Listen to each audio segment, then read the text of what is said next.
Good morning વિદ્યાર્થી મિત્રો, આપણે આગળના વિડીયોની અંદર ભાગ 1ની અંદર આપણે ભણી ગયા. હવે ભાગ 2ની અંદર આપણે આગળનો પાઠ જોઈએ. બરાબર, પાઠ છે ડાજ્યું. આપણે આગળ જોઈએ. તમે ત્યાં સુધી સમજ્યા હતા કે ડાજ્યુને પોતાના મા બાપની યાદ આવે ને એટલા માટે જગદીશ બાબુ એને મળી જાય છે. આપણે આગળ જોઈએ. હવે कुछ दिनों बाद जगदीश बाबू का अकेलापन दूर हो गया. એટલે કે અમુક સમય થાય છે એટલે બંને હળીમળીને રહે છે અને એનું એકલાપણું દૂર થઈ જાય છે.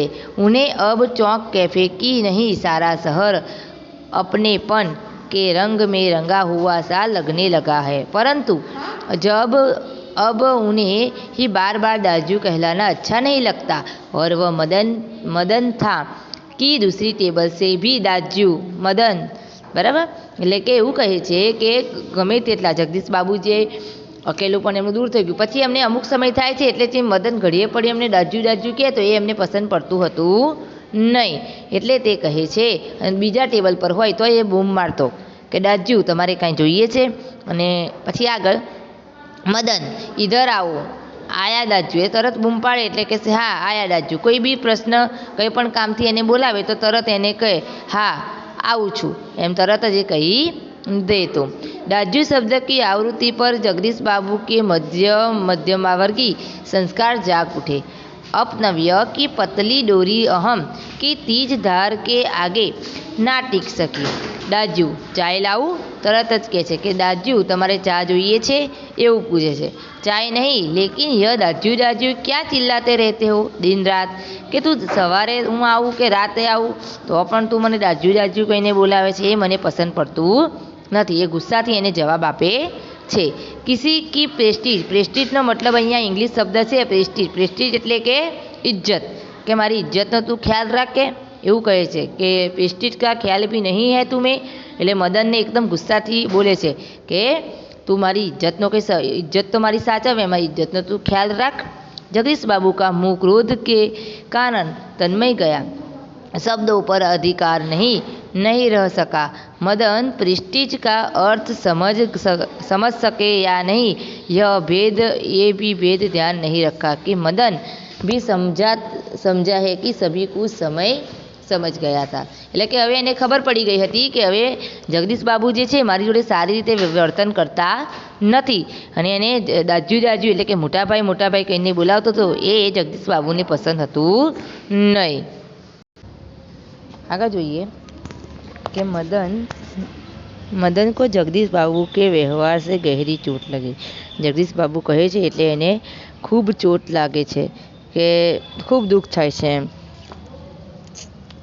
मैनेजर से सिर दर्द का बहाना कर वह घुटनों में सर दे कोठरी में सिसकिया भर रोता रहा. એટલે કે મદન જે છે આવું જગદીશ બાબુએ કીધું, એને ખૂબ દુઃખ થાય છે એટલા માટે એ બંને પગ ભેગા કરીને અને આમ માથું નીચું કરીને ખૂબ રડે છે. જ્યાં રહેતો હોય છે ત્યાં જતો રહે છે અને ખૂબ રોવે છે.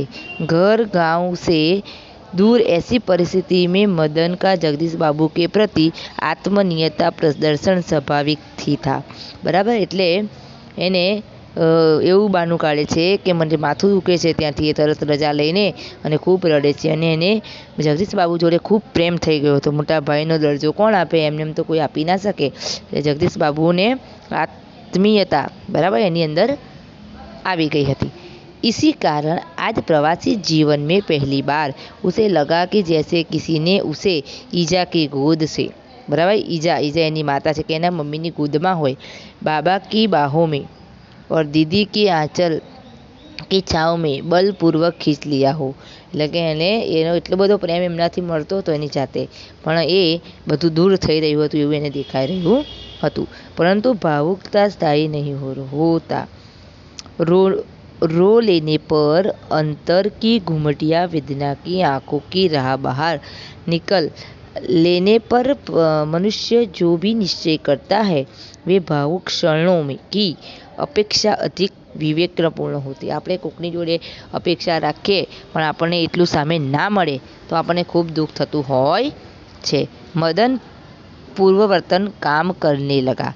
પછી મદન ઊભો થઈને રડતો પછી એ પોતાનું જે કામ હતું એ કરવા લાગે છે. दूसरे दिन कैफे जाते हुए अचानक ही जगदीश बाबू की भेंट बचपन के सहपाठी हेमंत से ही हो गई। હવે આ પાઠની અંદર બીજો એક ત્રીજા એક વ્યક્તિ આવે છે, એમાં મદન, જગદીશ બાબુ અને જગદીશ બાબુનો જે ફ્રેન્ડ છે એટલે કે સહપાઠી એટલે કે સાથે ભણતો, એનું નામ છે હેમંત, એ અચાનક ત્યાં મળી જાય છે कैफे ની બહાર। कैफे में पहुंचकर जगदीश बाबू ने इशारे से मदन को बुलाया। बराबर, कैफेમાં જઈને જગદીશ બાબુએ તરત ઇશારાથી કીધું કે અહીં આય એમ મદનને, પણ મદન તો એનાથી ગુસ્સે હતો એટલે કંઈ બોલ્યો નહીં। उन्हें लगा कि जैसे वह उनसे दूर दूर रहने का प्रयत्न कर रहा हो। એમને એવું લાગ્યું કે રોજ તો દાજ્યું કહીને તરત ટેબલે આવી જતો, આજે તો ટેબલે આવવાનું ટાળે છે અને દૂર દૂર રહે છે। दूसरी बार बुलाने पर ही मदन आया। એકવાર તો મદન ગયો નહીં, પછી બીજી વાર બોલાવે છે ત્યારે મદન જાય છે। आज उसके मुंह पर वह मुस्कान ना थी और ना उसे क्या लाऊ डाज्यू कहा। એણે એની મોં ઉપર રોજ જે ચમક હોય છે, જે હસે છે એ હસવાનું એટલે મુસ્કુરાટ પણ દૂર હતી, અને રોજ આવીને કે લાઉ ડાજ્યું એમ પણ કહે છે એ પણ આજે જોવા મળ્યું नहीं। स्वयं जगदीश बाबू को ही कहना पड़ा। जगदीश बाबू ये सामने थी कि 2 चाय और 2 आमलेट, परंतु तब भी लाया दाजू कहने ही अपेक्षा लाया साहब कहकर वह चल दिया, मानो दोनों अपरिचित हो। એટલે એણે વ્યવહાર કેવો કર્યો કે જાણે એને જગદીશ બાબુને ઓળખતો જ નથી। એટલે જગદીશ બાબુ સામેથી કહે છે, પૂછે એ પહેલાં ન કરવું તો પૂછે કે તમારે શું લાવું તમારી માટે દાજ્યું। આજે તો એમણે સામેથી કીધું કે મારે 2 આમલેટ અને 2 ચાય એમ કહે છે, અને એ સાંભળવાની ઈચ્છતા હોય છે કે મને દાજ્યું કહેશે, હા લાયા દાજ્યું, પણ એ બોલતો નથી, એટલું કહે છે કે હા સાહેબ લાવું છું। અપરિચિત હોય, જાણતા જ ના હોય એવી રીતે વ્યવહાર કરે છે। શાયદ પહાડી का है। વિચાર પેલો એનો જે ફ્રેન્ડ છે એ કહે છે, હેમંતને અનુમાન લગાકર પૂછા। હેમંત જે એનો ફ્રેન્ડ છે એને કહે છે જગદીશ બાબુ, કદાચ કે આ પહાડીનો છોકરો લાગે છે।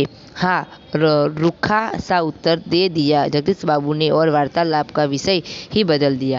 પેલો એના વિશે કંઈ વધારે જાણવાની કોશિશ કરે એ પહેલાં જ એણે કહી દીધું કે ના આ તો કે વિષય જ એને બદલી કાઢે, બીજી વાત જ ફેરવી કાઢી એમ। મદન ચાય ले आया था। મદન ચા લઈને આવે છે। क्या नाम है तुम्हारा लड़के। એટલે હેમંત પૂછે છે। હેમંતને અશાંત ચढ़ाने की गरज से पूछा કે શું નામ છે તારું। कुछ क्षणों के बाद टेबल पर गंभीर मौन छा गया। બધા ચૂપ થઈ ગયા અને પેલો બિચારો ઉદાસ પણ હતો મદન, અને પ્રશ્ન પૂછે છે હેમંત, એટલે કહે છે તારું નામ શું છે, બસ શાંત થઈ જાય છે। जगदीश बाबू की आंखें चाय की प्याली पर ही झुकी रह गई। જગદીશ બાબુ પેલી ચાયની એમની સામે જોઈ પણ નહોતા શકતા કે એક સમય હતો ત્યારે મેં પણ આ રીતે પ્રશ્ન પૂછ્યા હતા। મદન की आंखों के सामने विगत स्मृतियों घूमने लगी। જે મદનની આંખો આગળ જેવી રીતે જગદીશ બાબુ જોડે મિત્રતા થઈ હતી એવી રીતે આની જોડે ના થઈ જાય એટલા માટે એ બધું વિચારમાં ડૂબી જાય છે। जगदीश बाबू का एक दिन ऐसे ही नाम पूछना, फिर दाजू अपने को कल थोड़ा ही खाया, बराबर, और एक दिन किसी की प्रेस्टीज के ख्याल नहीं रखा था तुमने। એ બધું એને મગજમાં આવી ગયું કે એક દિવસ મને પ્રેમથી બોલાયો, બીજી વખત મેં એમને ખાવા પીવાનું સરસ રીતે એમને સાચવ્યા, અને પછી એમણે મને એક દિવસ એવું કહી દીધું કે તને મારી ઇજ્જતનું ખ્યાલ છે કે નહીં। એટલે બધું મગજમાં આવી જાય છે। ત્યાં સુધી ટેબલ પર બધા શાંતિથી જોઈ રહ્યા છે એકબીજાની સામે। जगदीश बाबू ने आंखें उठाकर मदन की ओर देखा। जगदीश बाबू मदन की सामे जोवे छे। उन्हें लगा कि जैसे अभी वह ज्वालामुखी सा फूट पड़ेगा। जगदीश बाबू ने एवं विचार આવી ગયો કે હમણાં જ કંઈક મને જોરથી મને ટોંટ મારશે કાં તો જોરથી કંઈક બોલશે। हेमंत ने आग्रह से स्वर में दुहारता, क्या नाम है तुम्हारा। થોડી વાર પછી હેમંત પૂછે છે કે તારું નામ શું છે। એટલે કહે છે કે બોય કહેતે હે સાहब मुझे। એવું કહે છે મને બધા બોય કહીને મને બોલાવે છે સાહેબ। संक्षिप्त सा उत्तर देकर वह मूड हो गया। એટલો આપીને જવાબ આપીને ત્યાંથી નીકળી જાય છે। आवेश में उसका चेहरा लाल होकर और भी अधिक सुंदर हो गया था। બરાબર, આવેશની અંદર પણ એનો સુંદર ચહેરો દેખાઈ રહ્યો હતો। અહીંયા પાઠ આપણો પૂર્ણ થાય છે।